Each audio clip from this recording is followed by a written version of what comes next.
Assalamualaikum warahmatullahi wabarakatuh. Perkenalkan, nama saya Amalia Kusnia, NIM 2017 402066, kelas 3 PAIB. Mata kuliah Administrasi Pendidikan dengan tema Kepemimpinan. Mari kita simak bersama-sama materi berikut ini. Adapun materi yang kita bahas kali ini yakni mengenai kepemimpinan. Adapun kepemimpinan itu merupakan bagian yang sangat penting dalam kajian manajemen. Kepemimpinan itu berkaitan dengan kapabilitas individu pemimpin dalam mensugesti, memotivasi, mengajak, membina, menggerakkan individu atau kelompok untuk melakukan sesuatu dalam upaya mewujudkan goals yang telah ditetapkan. Sehingga dalam hubungannya pada suatu lembaga atau institusi, kegiatan kepemimpinan itu dengan segenap atributnya itu pada prinsipnya bermuara pada pengejawatan dan cita-cita yang telah disepakati oleh orang-orang yang terlibat di dalamnya. Adapun materi yang kita bahas kali ini itu mengenai kepemimpinan di dalam pendidikan. Sehingga kepemimpinan atau leadership ini dalam pendidikan itu merupakan kemampuan kepala sekolah dalam rangka mendorong, mempengaruhi, mengkoordinir, dan menggerakkan para guru dan anggota dalam persekolahan lainnya yang terkait dengan penerapan proses belajar dan mengajar dalam usaha mencapai cita-cita pendidikan dan pengajaran yang optimal. Sehingga sekolah itu merupakan organisasi non-profit yang menyediakan jasa layanan bagi owners, yaitu pelayanan bagi users, yaitu kepala sekolah memiliki tugas dalam responsibility yang melebihi sivitas akademia. Keberhasilan penyelenggaraan pembelajaran itu dapat dipastikan berada di pundak kepala sekolah dalam membawahi pendidik dan tenaga kependidikan. Keberadaan kepala sekolah dalam berbagai aktivitas baik dari segi akademik maupun administratif sekolah itu sarana prasarana juga dan lingkungan sekitar merupakan indikator keberhasilan atau kegagalannya. Sehingga komitmen dan support para pemangku kepentingan turut memberi andil bagi kemajuan sekolah. Sehingga kualitas kepribadian turut memberikan kontribusi secara signifikan dan turut menentukan keberhasilan atau kegagalan kepala sekolah selaku memimpin pendidikan di sekolahnya. Kita membahas mengenai pengertian dari kepemimpinan sendiri, yakni kepemimpinan yaitu menurut Makawimbang tahun 2012 yakni mendefinisikan kepemimpinan itu sebagai kapabilitas yang dipunyai oleh individu dengan tujuan untuk membujuk orang lain. Sehingga secara praktis itu dapat dipahami sebagai kegiatan penataan dalam bentuk kemampuan untuk mempengaruhi tingkah laku orang lain supaya bisa bekerja sama dengan baik dalam situasi tertentu. Kepemimpinan juga diartikan sebagai kepiawaian atas dalam menjalankan peran kepemimpinannya dengan tujuan agar bawahannya itu bergerak menjalankan peran kepemimpinannya itu berdasarkan keputusan yang telah ditetapkan. Sehingga orang-orang yang bergerak dalam melakukan kegiatan organisasi harus mengacu kepada tujuan organisasi tersebut. Sehingga seorang pemimpin itu merupakan sosok individu yang dipandang memiliki kelebihan dalam kewenangan kekuasaan tertentu yang menyangkut program jangka pendek maupun jangka panjang. Adapun pengertian dari kepemimpinan yang terkhusus dalam ranah pendidikan menurut Fatona tahun 2017 mengatakan bahwa dimaknai itu sebagai kesanggupan seorang individu dalam membimbing, menggerakkan, dan mengarahkan anggota atau bawahannya berkenaan dengan implementasi proses pendidikan dan pengajaran dalam rangka mewujudkan tujuan yang telah ditetapkan. Sehingga dari pengertian dan penjelasan para ahli tersebut itu dapat dipahami bahwa leadership itu Leadership dalam pendidikan itu berkaitan dengan kemahiran atau keahlian seseorang pimpinan dalam mempengaruhi dan mengerahkan para guru serta semua orang yang berada dalam naungan sekolah, tidak terkecuali warga masyarakat, agar secara aktif ikut berpartisipasi melaksanakan dan mengembangkan berbagai kegiatan pendidikan secara optimal dan berkesinambungan demi tercapainya tujuan pendidikan yang diinginkan.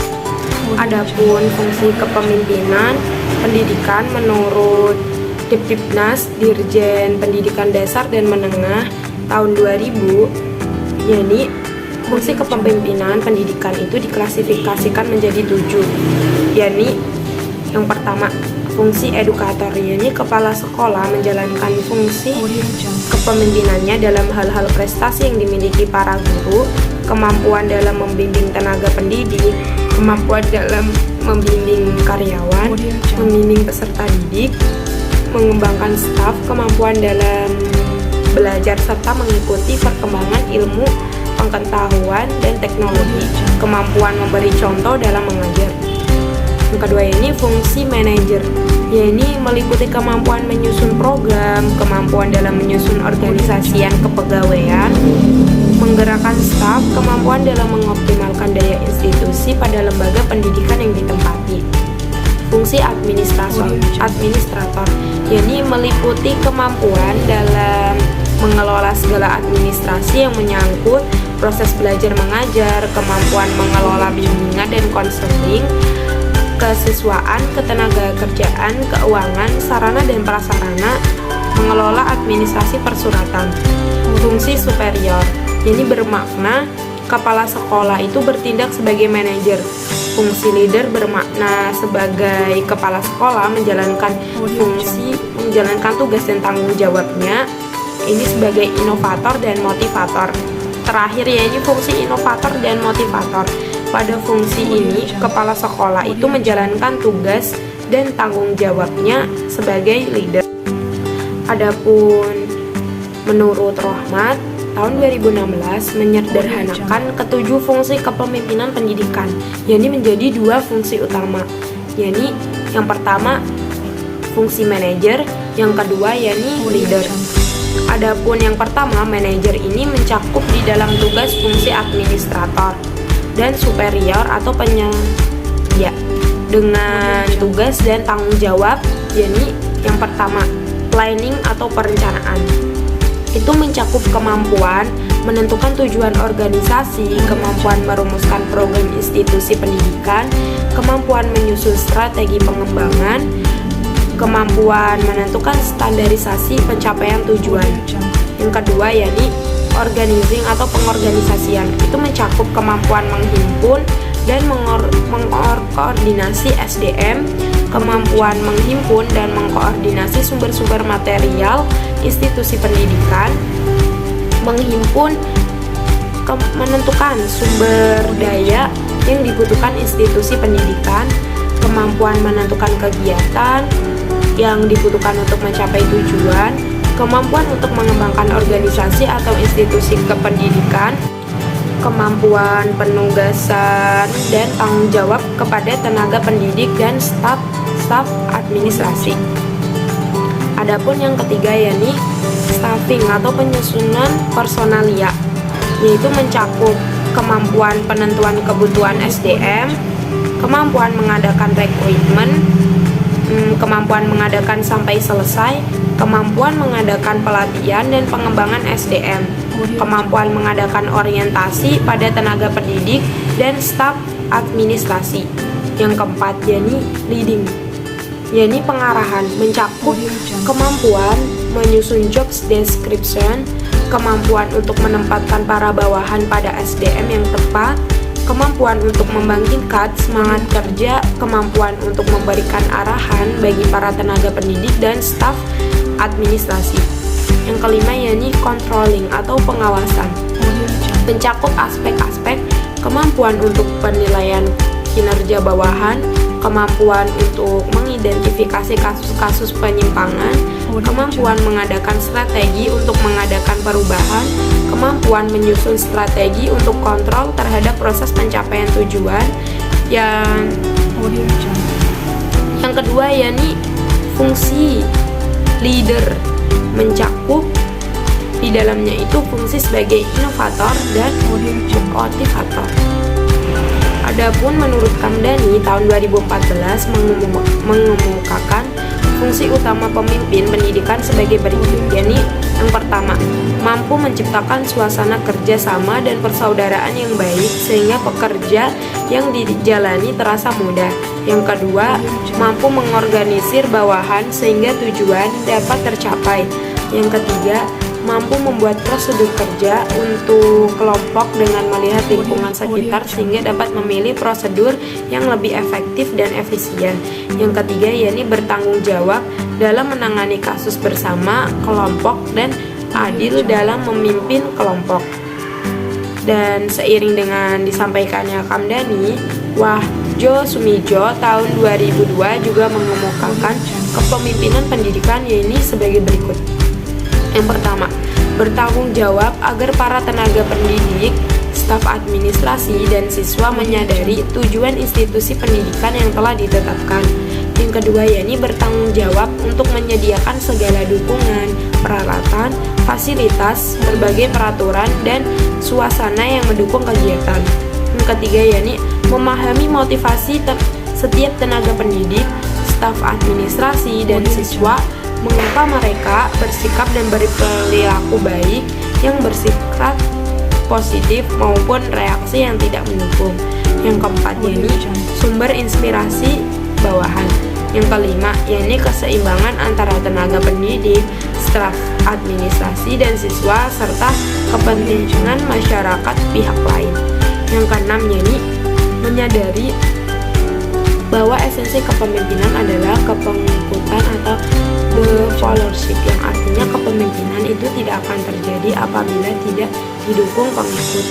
Yang ketujuh, yakni membimbing, yakni mengadakan koordinasi kegiatan, mengadakan pengendalian atau pengawasan dan pembinaan agar masing-masing anggota atau bawahan itu memperoleh tugas yang wajar dan proporsional. Ya, materi selanjutnya yakni kualitas kepribadian pemimpin besar. Kualitas kepribadian pemimpin yang ideal itu penting seyogyanya itu dimiliki oleh seorang pemimpin, tidak terkecuali pemimpin pendidikan. Seorang pemimpin harus mampu bertemu sesering mungkin dengan para anggota organisasi pendidik dan tenaga pendidik lainnya, bahkan jika perlu dengan staf lainnya seperti klinik service, driver, security, dan kantin.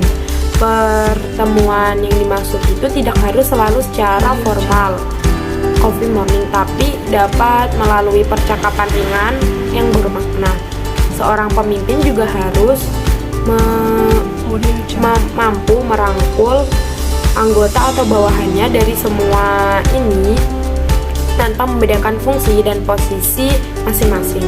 Di samping itu, pemimpin juga harus mampu mengarahkan anggota atau bawahannya itu kalau menurut Ki Hajar Dewantara yakni secara ingarso sungtulodo ing madya mangun karso tuturi handayani. Jadi artinya pemimpin itu harus mampu mengarahkan, menyemangati, dan mendorong para pendidik atau tenaga kependidikan itu dan para staf lainnya yang memiliki semangat dan motivasi tinggi dalam bekerja, yang masih belum optimal dalam bekerja, bahkan yang masih malas.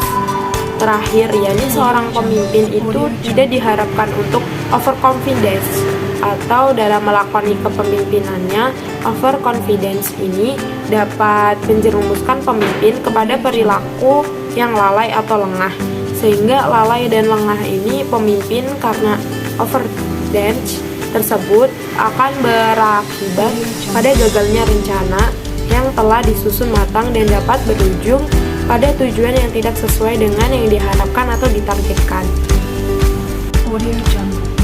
Yang selanjutnya yakni kualitas kepribadian yang dapat menjadikan seseorang itu sebagai pemimpin yang besar itu dicirikan sebagai berikut.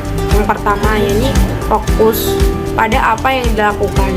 Yang kedua yakni confidence atau memiliki rasa percaya diri yang baik, transparan pada hal-hal yang memang seharusnya jujur atau transparansi, memiliki integritas tinggi terhadap komitmen atau integriti, dapat menginspirasi bawahan atau orang lain, itu inspiration, atau memiliki obsesi atau keinginan yang kuat untuk sukses, itu passion, inovatif atau dan sabar atau passion, tabah atau stoicism, tidak sembrono atau wongkies, autentik atau keaslian atau dan berpikir terbuka atau open mindedness, tegas dalam berkeputusan dan bertindak atau decisiveness, berkepribadian atau personable, memberdayakan atau empowerment, mampu membangun budaya atau optimis positivis,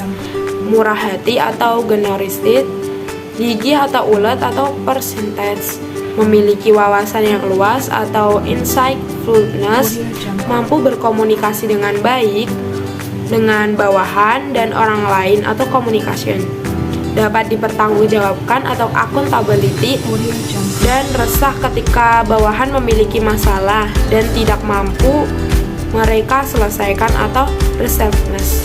Sekian materi dari saya. Wassalamualaikum warahmatullahi wabarakatuh.